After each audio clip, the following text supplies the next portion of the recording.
देखो बच्चों ਆਪਾਂ 10th क्लास ICSE बोर्ड ਦੀ ਕੈਮਿਸਟਰੀ ਕਰਾਂਗੇ ਤੇ ਸਾਡਾ ਚੈਪਟਰ ਹੈਗਾ ਵਾ ਮੋਲ ਕਨਸੈਪਟ। ਮੋਲ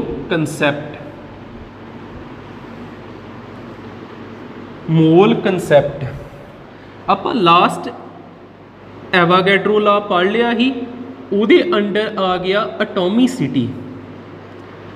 ਐਟੋਮਿਸਿਟੀ ਕੀ ਹੁੰਦੀ ਆ, ਸਿੱਧਾ ਯਾਦ ਰੱਖ ਲਓ, number of atoms present in a molecule called atomicity. की कहांगे आपां, number of atoms present in a molecule called atomicity. Number of atoms present in a molecule called atomicity.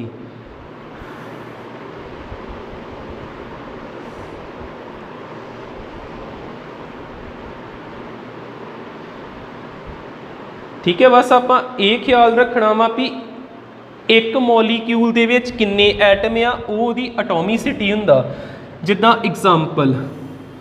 Example मैं इत्थे लिखदा वा HE हीलियम, नियोन, आर्गन, इहो जिहा कुछ लिखिया। इहदे विच वेखो किन्ने एटम आ, एक एक। फिर इन्हां नूं आपां कहांगे मोनो एटॉमिक। इन्हां नूं आपां की बोलांगे, मोनो एटॉमिक। जे मैं लिखा H2 Cl2 O2 ਇਹੋ ਜਿਹੀਆਂ ਚੀਜ਼ਾਂ, ਇਹਨਾਂ ਦੇ ਵਿੱਚ ਦੋ ਦੋ ਐਟਮਸ ਨੇ, ਇਹਨਾਂ ਨੂੰ ਕੀ ਬੋਲਾਂਗੇ ਆਪਾਂ, ਡਾਈ ਐਟੋਮਿਕ ਬੋਲਾਂਗੇ। ਜੇਕਰ ਮੈਂ ਲਿਖਾਂ ਇੱਥੇ ਤੀਸਰੀ ਚੀਜ਼ ਕੋਈ, ਮੰਨ ਲਓ ਮੈਂ ਇੱਥੇ ਲਿਖ ਦਿੰਨਾ ਵਾ H2 ਤੇ O, H2O ਲਿਖਤਾ, N2 ਤੇ O। देखो ये किन्ने एटम, दो ते एक तीन, दो ते एक तीन, इन्हां नूं बोलांगे आपां ट्राई एटोमिक।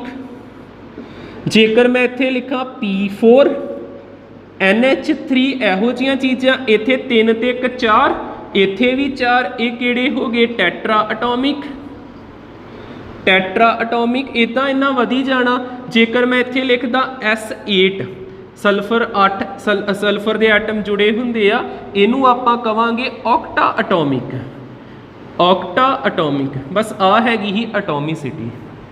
ठीक है, एटोमिसिटी का मतलब की आ, किसी मॉलिक्यूल दे विच किन्ने एटम आ उन्होंने आपां की बोलते हैं, एटोमिसिटी। ठीक है, हुण आपां की देखते हैं, आपां एवागैड्रो ला पढ़िया लास्ट, उहदे नाल रिलेटेड एक क्वेश्चन करिए सिर्फ आपां, फिर आप अगे देखते हैं मोल कंसैप्ट विच की आउंदा वा। कल आप एवागैड्रो ला पढ़िया ही भी नंबर ऑफ मॉलिक्यूल्स की होंदे सेम, जेकर कंडीशन सेम दित्तियां जाण उहदे नाल रिलेटेड एक क्वेश्चन देखते हैं आप।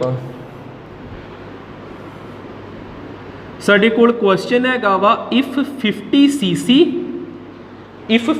cc of gas A,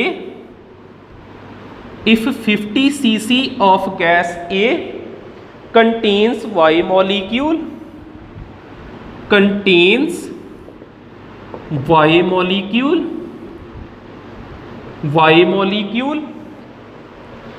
how many molecule of gas B will be present? next की क्या वा, how many molecules of gas B will be present in 25 cc, will be present in 25 cc of B under the same condition, of B under the same condition। याद रहे, जिथे क्या ना भी condition नहीं बदलती पई, ਇਹਦਾ मतलब टैंपरेचर, प्रैशर ते वॉल्यूम एक ही रहंदे ने सेम। मेन चीज़ां तीन, टैंपरेचर ते प्रैशर ते वॉल्यूम एक ही रहंदे ने सेम। हुण उन्होंने वेखो इत्थे एवोगैड्रो ला लगना, किद्दां ला अप्लाई करांगे आपां की लिखते हैं नंबर ऑफ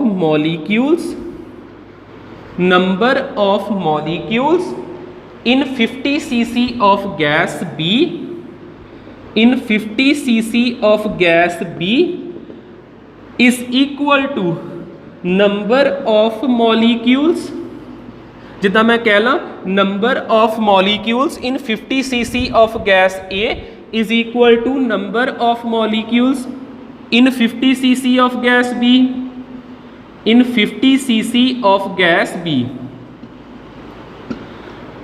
ये क्यों इदां लिखिया? क्यूबिक सेंटीमीटर ते क्यूबिक सेंटीमीटर रलदे पे, मतलब वॉल्यूम सेम। जिद्दां एक गैस हैगी आ ए, ओनू जिहड़ा आ वैसल मिली, जिहड़ा बर्तन मिलिया, इहदा वॉल्यूम किन्ना 50 cc। दूसरी गैस हैगी आ बी, इनू जिहड़ा वैसल मिलिया इहदा वॉल्यूम भी किन्ना 50 cc। बाकी सेम कंडीशन का मतलब जिहड़ा टैंपरेचर इत्थे ओह टैंपरेचर इत्थे, जिहड़ा प्रैशर इत्थे ओह प्रैशर इत्थे, फिर इहदे मॉलीक्यूल दे बराबर होणगे। पर आपां 50 cc दे पता करने के 25 दे पता करने, पहलों उन्होंने की किया वा भी 50 cc गैस ए कोल किन्ने मॉलीक्यूल आ वाई, फिर आपां इहनूं कंटिन्यू करिए, आपां की लिखांगे number of molecules in 50 cc of gas ए किहदे इक्वल आ इहदे, ते ए होर किहदे इक्वल आ वाई दे। ठीक है, इन्हां दी जगह ते वाई लिखता। हुण आपां जां आपां इन्हां दी जगह ते ना लिखीए, आपां की करदे आ जो क्वेश्चन च दिता गैस ए दे किन्ने वाई, ते इहनूं उदां रहण दिंने number of molecules in 50 cc of gas B, इनू आपां उदां लिखता। हुण आपां किन्ने दे पता करने 25 दे, 50 तो 25 किद्दां बनू 2 नाल डिवाइड करा के आपां इधरली साइड नूं भी 2 नाल डिवाइड कराया, बाकी सारा उस तरह, ते इधरली साइड नूं भी 2 नाल डिवाइड कराया, बाकी सारा उस तरह। किन्ने आ गया 25 ते आ y/2, आपां कवांगे y/2 is equal to number of molecules in 25 cc of gas B. ठीक है, आ साडा आंसर आ गया। एवोगैड्रो ला दे सिंपल क्वेश्चन ही हुंदे ने। ठीक है, एक दा हिंट मिल जू तुहानूं वधिया, इदां ही करने हुंदे। ठीक है, नैक्सट आपां देखदे हां मोल कंसैप्ट विच होर की चीज़ां आउंदियां।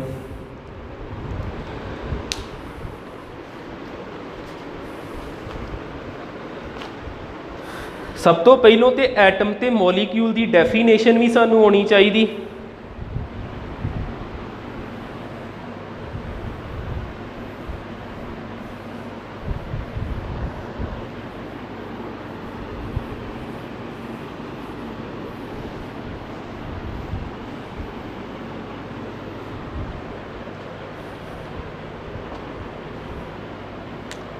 हुण आपां डिफाइन कर लगे एटम की हुंदा, फिर आपां डिफाइन करांगे मॉलीक्यूल की हुंदा। एटम किन्नू कहंदे आ? एटम वो स्मॉलेस्ट पार्टिकल आ जिहड़ा पार्टिसिपेट करे कैमिकल रिएक्शन दे विच। जां जे समझ ना आवे तो आपां कह सकदे आ एटम जिहड़ा हुंदा ओहदी इंडिपेंडेंट एग्जिस्टेंस हो भी सकदी आ ते नहीं भी हो सकदी। आपां की किया?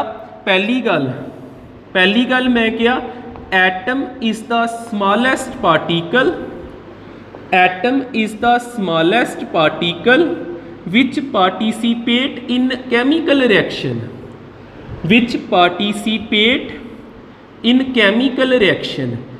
एटम वो स्मॉलेस्ट पार्टिकल है जिहड़ा किहदे विच हिस्सा पाउंदा अपना कैमिकल रिएक्शन प्रोसीड हो जे, इहदा बड़ा रोल हुंदा। जे क्लीयर ना होवे दूजी चीज़ देखियो, दूजी चीज़ आपां कह सकदे आ atom may or may not have independent existence।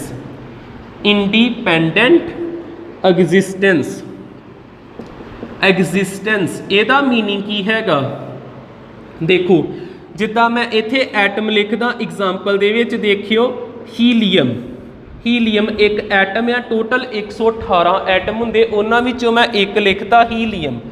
ਮੈਂ ਇੱਥੇ ਲਿਖ ਦਿੰਨਾ ਅਲਮੀਨੀਅਮ, ਮੈਂ ਇੱਥੇ ਲਿਖ ਦਿੰਨਾ ਮੈਗਨੀਸ਼ੀਅਮ, ਆਰਗਨ ਲਿਖ ਦਿੰਨਾ। ਇਹ ਇਕੱਲੇ ਰਹਿ ਸਕਦੇ ਆ, ਇਹਨਾਂ ਨੂੰ ਕਿਸੇ ਦੀ ਲੋੜ ਨਹੀਂ ਆ। ਮੈਂ ਇਹਨਾਂ ਨੂੰ ਕਹੂੰਗਾ ਇਹਨਾਂ ਦੀ ਇੰਡੀਪੈਂਡੈਂਟ ਐਗਜ਼ਿਸਟੈਂਸ ਹੁੰਦੀ ਆ, have independent existence. Independent existence exist ਕਰਦੇ ਨੇ। ਪਰ ਜੇਕਰ ਮੈਂ ਲਿਖਾਂ H ਹਾਈਡਰੋਜਨ, ਹਾਈਡਰੋਜਨ ਐਟਮ ਕਦੀ ਕੱਲਾ ਨਹੀਂ ਰਹਿੰਦਾ। ਇਹਦੇ ਪੈਰ 'ਚ ਆਪਾਂ 2 ਪਾਈਦਾ, ਇਹ ਜੋੜ ਕੇ ਰੱਖੂਗਾ ਆਪਣੇ ਆਪ ਨੂੰ, ਭਾਵੇਂ H ਨਾ ਜੁੜ ਜੇ, ਭਾਵੇਂ HCl ਨਾ ਜੁੜ ਜੇ, ਇਹਨੇ ਕਦੀ ਕੱਲਾ ਨਹੀਂ ਰਹਿਣਾ।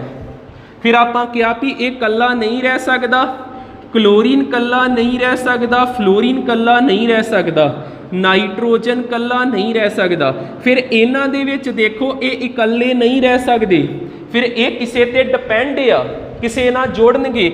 ਆਪਾਂ ਕਹਿ ਦਾਂਗੇ have note independent existence, have note independent existence. ਫਿਰ ਐਟਮ ਜਿਹੜਾ ਉਹਦੀ ਐਗਜ਼ਿਸਟੈਂਸ ਹੋ ਵੀ ਸਕਦੀ ਤੇ ਨਹੀਂ ਵੀ ਹੋ ਸਕਦੀ। ਆਪਾਂ ਕਿਹਾ ਨਾ ਮੇ ਤੇ ਮੇ ਨੋਟ, ਹੋ ਵੀ ਸਕਦੀ ਤੇ ਨਹੀਂ ਵੀ ਹੋ ਸਕਦੀ। ਤੇ ਕੁਝ ਐਗਜ਼ਾਮਪਲਾਂ ਦੱਸਦੀਆਂ ਤੁਹਾਨੂੰ। ਉਸ ਤੋਂ ਬਾਅਦ ਆ ਗਿਆ ਮੋਲੀਕਿਊਲ। ਮੋਲੀਕਿਊਲ ਦੇ ਵਿੱਚ ਆਪਾਂ ਕੀ ਕਵਾਂਗੇ, ਇਹੋ ਚੀਜ਼ ਲਿਖਾਂਗੇ ਆਪਾਂ, molecule have independent existence. Molecule the independent existence ਹੁੰਦੀ ਹੈ, ਇਕੱਲਾ ਹੀ ਰਹਿੰਦਾ। ਜਿੱਦਾਂ ਮੈਂ ਐਗਜ਼ਾਮਪਲ ਲਿਖਾਂ H2O ਐਗਜ਼ਿਸਟ ਕਰਦਾ ਨੇਚਰ ਦੇ ਵਿੱਚ, HCl, NH3, ਇਹ ਸਾਰੇ ਮੋਲੀਕਿਊਲ ਨੇ, ਇਹ ਨੇਚਰ ਦੇ ਵਿੱਚ ਐਗਜ਼ਿਸਟ ਕਰਦੇ ਨੇ। ਤੇ ਫਿਰ ਆਪਾਂ ਕਹਿ ਦਾਂਗੇ ਇਹਨਾਂ ਦੀ ਐਗਜ਼ਿਸਟੈਂਸ ਹੁੰਦੀ ਆ, ਇਹ ਕਿਸੇ ਤੇ ਡਿਪੈਂਡ ਨਹੀਂ ਕਰਦੇ, ਇਹ ਇਕੱਲੇ ਰਹਿ ਸਕਦੇ ਨੇ। ਮੋਲੀਕਿਊਲ ਵੀ ਹੋ ਗਿਆ। ਹੁਣ ਮੋਲੀਕਿਊਲਸ ਦੀਆਂ ਟਾਈਪਸ 2 ਤਰ੍ਹਾਂ ਦੇ ਮੋਲੀਕਿਊਲ ਹੁੰਦੇ। ਇੱਕ ਮੋਲੀਕਿਊਲ ਬਣਦਾ ਕਿੱਦਾਂ, ਐਟਮ ਦੇ ਮੇਲ ਨਾਲ। ਇੱਥੇ ਦੇਖੋ 3 ਐਟਮ ਨੇ, ਐਟਮ ਜੁੜੇ ਤੇ ਮੋਲੀਕਿਊਲ ਬਣਿਆ। ਫਿਰ ਆਪਾਂ ਕੀ ਕਵਾਂਗੇ ਟਾਈਪਸ ਦੇ ਵਿੱਚ, ਇੱਕ ਹੁੰਦੇ ਹੋਮੋ ਅਟੋਮਿਕ ਹੁੰਦੇ, ਇੱਕ ਹੁੰਦੇ ਆ ਹੈਟਰੋ ਅਟੋਮਿਕ, ਇੱਕ ਹੁੰਦੇ ਹੋਮੋ ਅਟੋਮਿਕ, ਇੱਕ ਕਿਹੜੇ ਹੁੰਦੇ ਆ ਹੈਟਰੋ ਅਟੋਮਿਕ। ਜਿਨ੍ਹਾਂ ਵਿੱਚ ਸੇਮ ਐਟਮ ਕੰਬਾਈਨ ਹੋ ਕੇ ਮੋਲੀਕਿਊਲ ਫਾਰਮ ਹੋਵੇ, ਉਹਨਾਂ ਨੂੰ ਕਹੀਦਾ ਹੋਮੋ ਅਟੋਮਿਕ। ਜਿਨ੍ਹਾਂ ਦੇ ਵਿੱਚ ਡਿਫਰੈਂਟ ਐਟਮ ਕੰਬਾਈਨ ਹੋ ਕੇ ਮੋਲੀਕਿਊਲ ਤਿਆਰ ਹੋਵੇ, ਉਹਨਾਂ ਨੂੰ ਆਪਾਂ ਹੈਟਰੋ ਅਟੋਮਿਕ ਕਹੀਦਾ। ਸੇਮ ਐਟਮ ਦਾ ਮਤਲਬ ਜਿੱਦਾਂ ਆਕਸੀਜਨ ਨਾਲ ਜੁੜ ਗਿਆ, ਮੋਲੀਕਿਊਲ ਬਣ ਗਿਆ, ਹੋਮੋ ਅਟੋਮਿਕ ਆ। ਹਾਈਡਰੋਜਨ ਨਾਲ ਜੁੜ ਗਿਆ, ਆ ਮੋਲੀਕਿਊਲ ਹੀ ਆ, ਭਾਵੇਂ ਆਪਾਂ ਲਿਖਿਆ ਨੂੰ ਐਟਮ ਦੇ ਵਿੱਚ ਆ। ਹਾਈਡਰੋਜਨ ਨਾਲ ਜੁੜ ਗਿਆ, ਮੋਲੀਕਿਊਲ ਬਣ ਗਿਆ। ਸੇਮ ਐਟਮ ਜੁੜੇ, ਹੋਮੋ ਅਟੋਮਿਕ। ਇੱਥੇ ਡਿਫਰੈਂਟ ਜੋੜ ਦੀਏ, H ਤੇ Cl ਡਿਫਰੈਂਟ ਆ, ਹੈਟਰੋ ਅਟੋਮਿਕ। ਨਾਈਟ੍ਰੋਜਨ ਤੇ ਹਾਈਡਰੋਜਨ ਡਿਫਰੈਂਟ ਆ, ਹੈਟਰੋ ਅਟੋਮਿਕ। ਠੀਕ ਹੈ, ਇਹ ਆਪਣੇ ਵੀ ਕਵਰ ਹੋਏ, ਐਟਮ ਤੇ ਮੋਲੀਕਿਊਲ ਵਿੱਚ ਡਿਫਰੈਂਸ ਵੀ ਕਵਰ ਹੋ ਗਿਆ ਸਾਡਾ। ਉਸ ਤੋਂ ਬਾਅਦ ਅਟੋਮਿਕ ਮਾਸ ਆ ਗਿਆ, ਇੰਪੋਰਟੈਂਟ ਟਰਮ ਹੈ ਕਾਫੀ।